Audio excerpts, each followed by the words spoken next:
नमस्कार, the deep drive में आपका स्वागत है।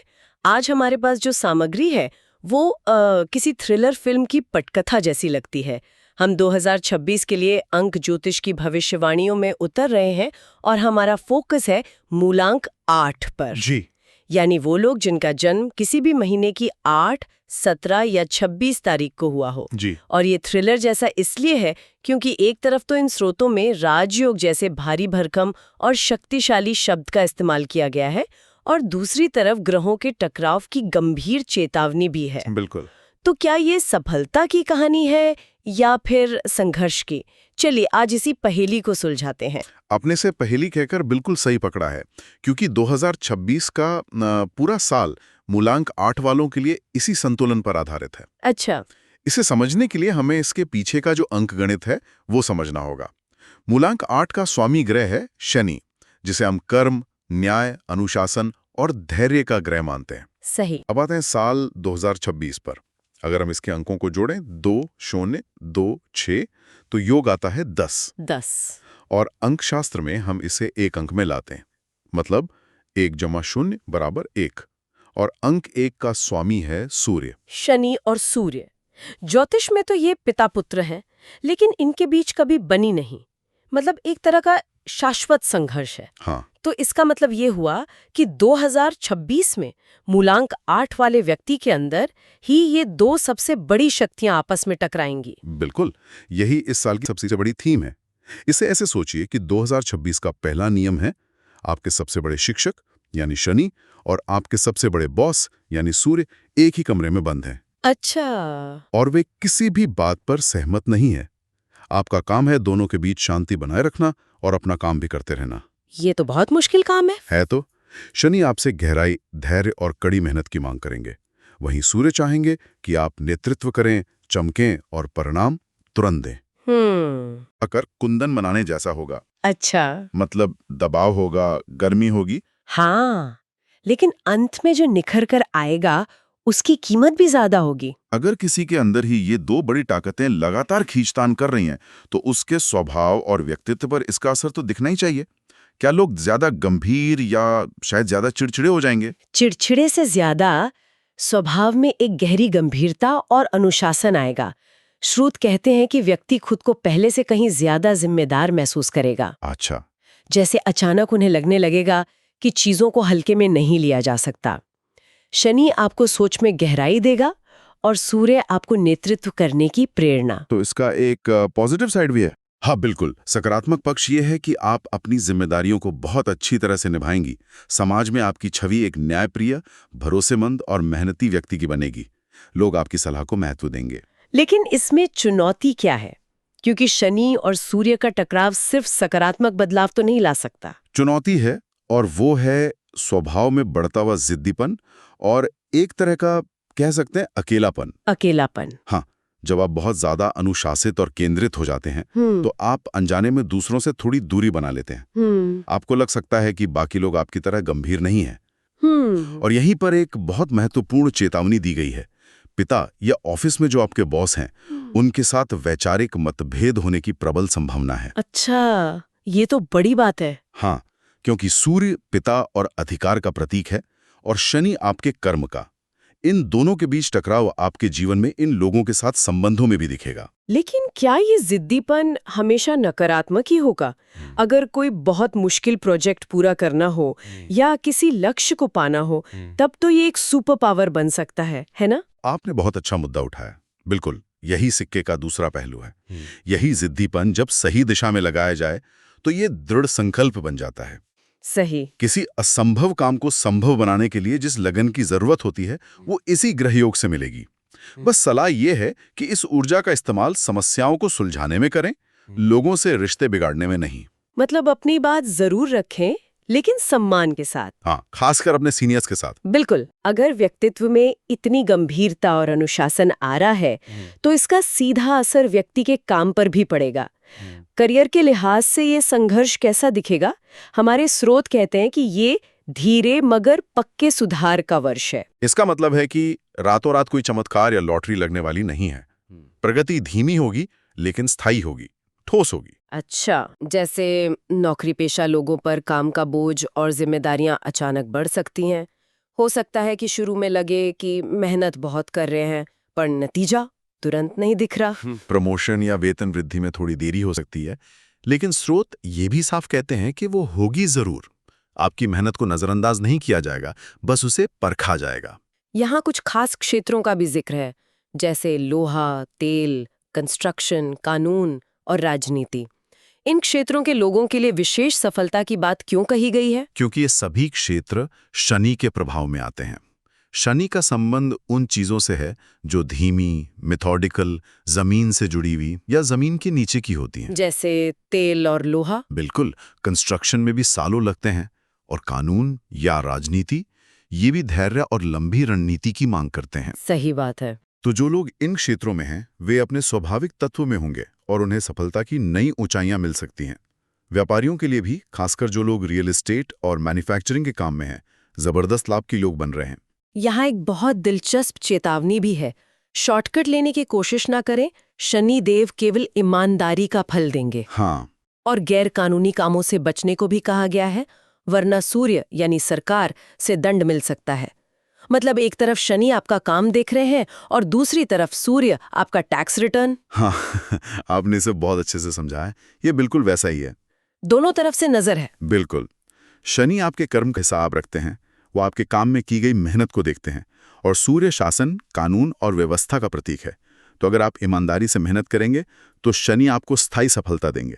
ऐसी नींव रखेंगे जिसे कोई हिला नहीं सकता। और अगर शॉर्टकट लिया तो सूर्य यानी सरकारी तंत्र आपको मुश्किल में डाल सकता है।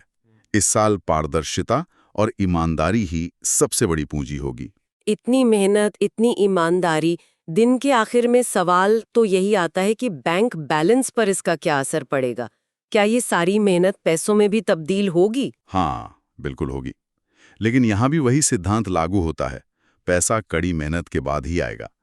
आसानी से मिलने की उम्मीद नहीं रखनी चाहिए। ठीक है। अच्छी खबर ये है कि अगर आपका कोई पैसा कहीं लंबे समय से फंसा हुआ है, तो इस साल उसके वापस मिलने की अच्छी संभावना है। ये तो राहत की बात है। हाँ, साथ ही संपत्ति की खरीद बिक्री से बड़ा लाभ हो सकता है। ये साल जमीन जायदाद के मामलों के लिए बहुत अच्छा है। आय के जो स्रोत हैं वो स्थायी रहेंगे, उनमें बहुत ज्यादा उतार चढ़ाव नहीं होगा। एक तरफ आप कह रहे हैं कि आय स्थायी होगी, लेकिन खर्चों के बारे में भी कुछ बताया गया है। तो क्या इसका मतलब है कि हाथ में कुछ बचेगा ही नहीं, या ये सिर्फ पैसों का एक फ्लो है? ये बहुत जरूरी सवाल है। स्रोतों के अनुसार पैसा आएगा और जाएगा भी, लेकिन वो सही जगह पर जाएगा। आपका पैसा मशीनों की मरम्मत, घर बनवाने या उसे ठीक करवाने, या फिर कोई पुराना कर्ज चुकाने में लग सकता है। मतलब ये सब जरूरी खर्चे हैं। हाँ, ये सभी जरूरी और संपत्ति बनाने वाले खर्चे हैं। सलाह ये है कि दिखावे पर या गैर जरूरी चीजों पर खर्च करने से बचें। और निवेश के लिए? निवेश के लिए लंबी अवधि के विकल्प चुनें, जैसे जमीन, प्रॉपर्टी या गोल्ड में पैसा लगाना आपके लिए बहुत फायदेमंद साबित होगा, क्योंकि शनि धीमी और स्थायी चीजों का कारक है।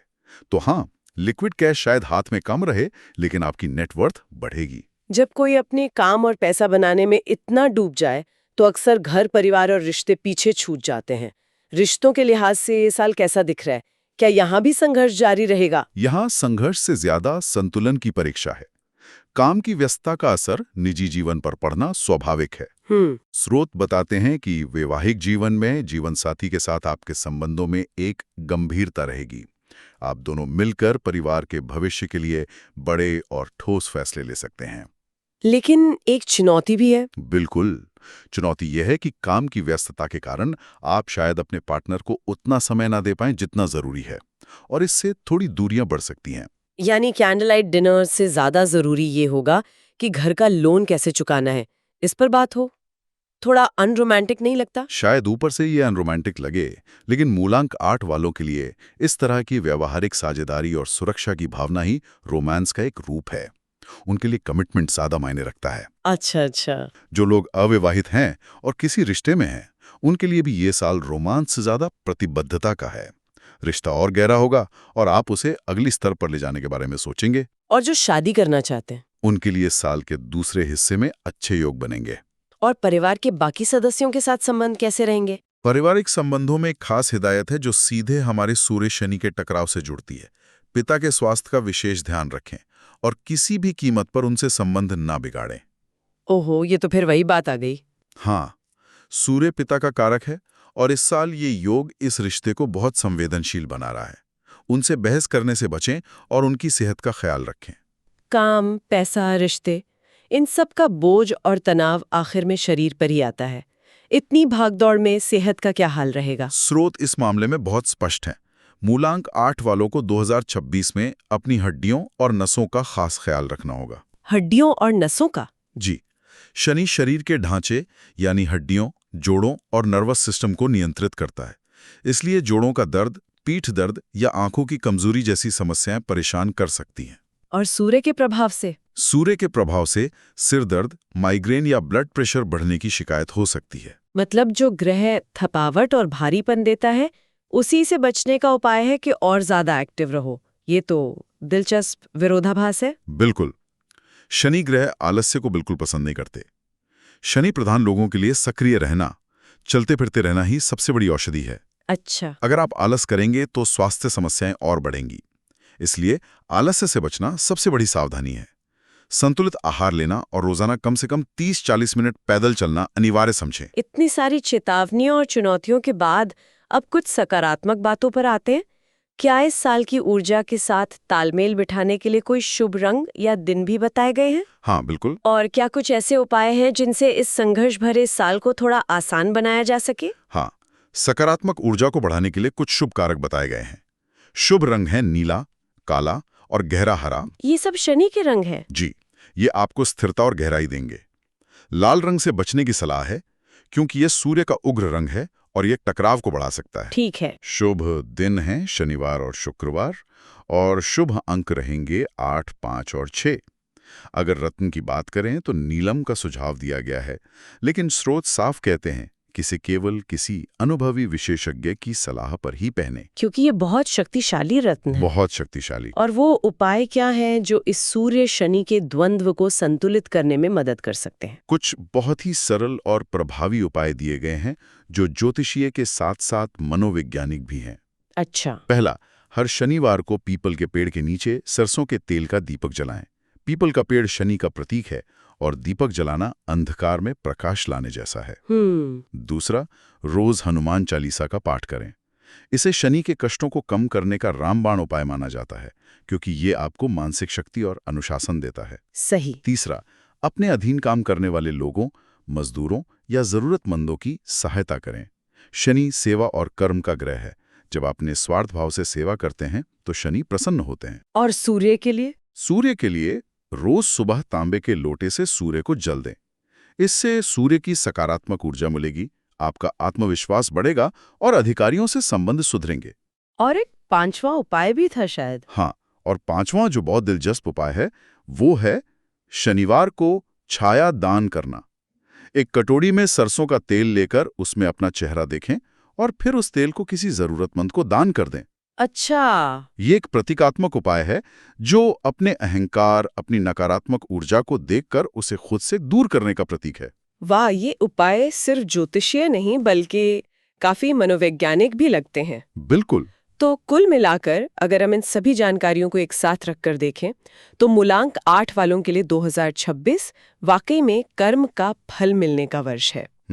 ये एक परीक्षा की तरह है जिसमें आपके धैर्य, अनुशासन और ईमानदारी को परखा जाएगा और इस परीक्षा के अंत में वो अधिकार, वो सफलता और वो सम्मान है जिसका आप शायद लंबे समय से इंतजार कर रही थीं। आपने बिल्कुल सही सार निकाला है। ये पूरी तरह से कर्म पर आधारित वर्ष है। यहाँ सोचने के लिए एक अंतिम विचार ये है, स्रोत बार बार इस बात पर जोर देते हैं कि ये साल आपको वो अधिकार दिलाएगा जिसका आप लंबे समय से इंतजार कर रहे थे। तो सोचने वाली बात यह है कि कोई व्यक्ति असल में किस अधिकार या किस पहचान के लिए इतनी मेहनत कर रहा है और क्या वो उस अधिकार के साथ आने वाली जिम्मेदारी को संभालने के लिए मानसिक और भावनात्मक रूप से तैयार है? ये बहुत गहरा सवाल है। तो सवाल सिर्फ ये नहीं है कि आपको अधिकार मिलेगा या नहीं।